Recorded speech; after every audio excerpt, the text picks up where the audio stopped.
तो friends welcome back to my channel. तो आज আমি আমার চ্যানেলে একটা অনেক দিন পরই আর কি একটা আঁকার ভিডিও নিয়ে এসেছি। তো আঁকতে আঁকতে কিছু কথা শেয়ার করি। আমার বেশিরভাগ আঁকার মধ্যেই শ্রীকৃষ্ণের আঁকা আমার সবথেকে বেশি ফেভারিট সাবজেক্টের মধ্যে পড়ে আর কি। আমার এরকম শ্রীকৃষ্ণের থিমের ওপর অনেক রকম আঁকা আছে, তো অগণিত আঁকা আছে। আর আজ মনে হলো এরকম একটা আঁকা আঁকি, কারণ আমি ডিরেক্ট এরকম কী বলবো ওয়াটার কালারের ওপর আমি এর আগে কোনোদিনও শ্রীকৃষ্ণকে আঁকিনি, প্রভুকে আঁকিনি। তো এই ভিডিওর মাধ্যমে আমি এইটা তুলে ধরেছি।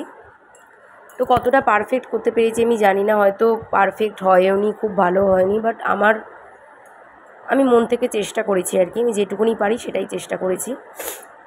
তো বেশিরভাগ ক্ষেত্রে যেটা হয়, আমার যখন মাইন্ড খুব মন খুব খারাপ থাকে আর কি, যখন কিছু ভালো লাগে না, তখন আমি শ্রীকৃষ্ণ পেন্টিং করি।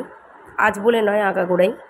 আর যখনই আমার মন খারাপ থাকে তখন আমার যে মনের মধ্যে কোনো পেন্টিং অন্য কিছু আসে না, আমার শ্রীকৃষ্ণই আসে। আমি কেন জানি না, হয়তো শুনলে অনেকের অবাক লাগবে বা হাসি পাবে, তো হাস্যকরের মতো এটা কিছু না, এটা একদমই খুব সত্যি কথা।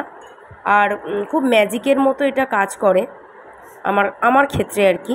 যখনই আমি এরকম শ্রীকৃষ্ণের পেন্টিং করি, তো তখনই সাথে সাথে পেন্টিংটা করার সাথে সাথে আমার কিন্তু খুব মুডটা অটোমেটিক চেঞ্জ হয়ে যায়, যে জায়গায় গেছিলো সেই জায়গা থেকে অনেক বেশি রিকভার হয়ে যায়। তো এইটা আমি ফিল করি। তো সেই কারণে আমি শ্রীকৃষ্ণর পেন্টিং যখনই আমার মন খারাপ হয় তখনই আমার আঁকতে ইচ্ছা করে। তো সেটা খারাপ হোক ভালো হোক আমি চেষ্টা করি। তো এই পেন্টিংয়ের মধ্যে দিয়ে আমি এটা চেষ্টা করেছি ভালোভাবে তুলে ধরবার।